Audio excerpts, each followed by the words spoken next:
ആദ്യമേ തന്നെ പരിശുദ്ധ മാതാവിനും തിരുക്കുമാരനും 1000 നന്ദി പറയുന്നു. എൻ്റെ പേര് ടിനു. ഞാൻ തിടനാട് ഇടവകയിൽ നിന്ന് വരുന്നു. ഞാൻ 2023 ഒക്ടോബർ 30 എൻ്റെ ഉടമ്പടി പുതുക്കിയത്. അന്ന് ഞങ്ങളുടെ വിവാഹം കഴിഞ്ഞിട്ട് 4 വർഷമായിരുന്നു. ഞങ്ങൾക്ക് കുട്ടികളുണ്ടായിരുന്നില്ല. ഞാൻ 2 പ്രാവശ്യം കൺസീവ് ആയെങ്കിലും 2 പ്രാവശ്യവും മിസ്കാരിയേജ് ആയി.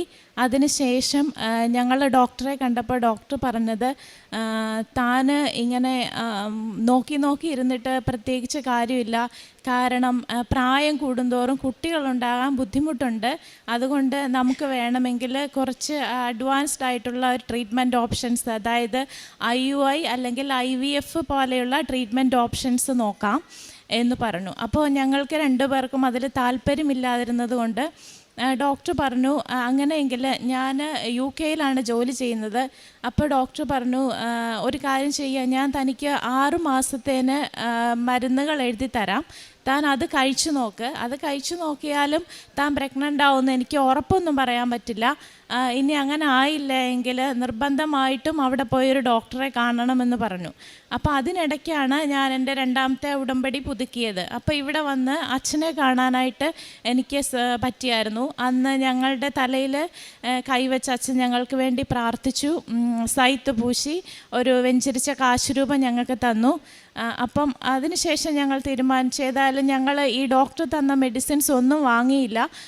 എല്ലാ ദിവസവും ഉടമ്പടി പ്രാർത്ഥന ഞങ്ങൾ അങ്ങ് ചെന്നിട്ട് എല്ലാ ദിവസവും രാവിലെയും വൈകിട്ടും, ഞാനാണ് ഉടമ്പടി എടുത്തതെങ്കിലും ഞങ്ങൾ 2 പേരും ഒരുമിച്ച് ഉടമ്പടി പ്രാർത്ഥന ചൊല്ലും. പിന്നെ നമ്മുടെ ഉടമ്പടി തൈലം വയറിലെ കുരിശിട്ട് എല്ലാ ദിവസവും രാവിലെയും വൈകിട്ടും പ്രാർത്ഥിക്കുമായിരുന്നു. അപ്പോൾ ഉടമ്പടി എടുത്ത സമയത്ത് ഞാൻ ഇവിടെ എപ്പോഴും അച്ഛൻ പറയാറുള്ള പോലെ ഡേറ്റ് ഇട്ട് പ്രാർത്ഥിക്കണമെന്ന് പറയുമായിരുന്നല്ലോ. അപ്പം ഞാൻ ഒക്ടോബർ 30 ഉടമ്പടി എടുത്തത്. ഞാൻ ഡേറ്റ് ഇട്ടത് ആ വർഷം തന്നെ ഡിസംബറാണ്, അതായത് 2 മാസം. അപ്പോൾ ആ നവംബറിൽ തന്നെ ഞാൻ കൺസീവായി. എൻ്റെ ത്രൂ ഔട്ട് പ്രഗ്നൻസിയിൽ എനിക്ക് യാതൊരു വിധത്തിലുള്ള കോംപ്ലിക്കേഷൻസും ഉണ്ടായിരുന്നില്ല. നല്ല ഹെൽത്തി ആയിട്ടുള്ള ഒരു ബേബിയെ ഞങ്ങൾക്ക് തന്നു.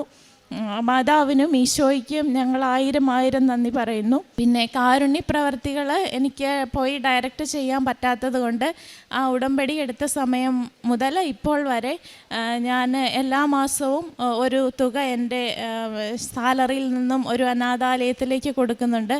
പിന്നെ ആരെങ്കിലും രോഗികളായിട്ടൊക്കെ ഉണ്ടെന്ന് അറിയുമ്പോൾ അവർക്ക് മെഡിസിനുള്ള ട്രീറ്റ്മെൻറ്റിനുള്ള തുകയൊക്കെ ഇപ്പോഴും ഞാൻ കൊടുക്കാറുണ്ട്. പ്രാർത്ഥനയിൽ ഞങ്ങൾ എല്ലാ ദിവസവും ജപമാല ചൊല്ലാറുണ്ട്. ഈ വീട്ടിലായാലും ഞങ്ങൾ അവിടെ ആയാലും എല്ലാ ദിവസവും ഞങ്ങൾ ഒരുമിച്ച് ജപമാല ചൊല്ലി പ്രാർത്ഥിക്കാറുണ്ട്. പിന്നെ ഞങ്ങൾക്ക് പറ്റുമ്പോഴൊക്കെ ഞങ്ങൾ അവിടെ വിശുദ്ധ കുർബാനയിൽ പങ്കെടുക്കാറുണ്ട്. മത്തായി സ്ലീഹ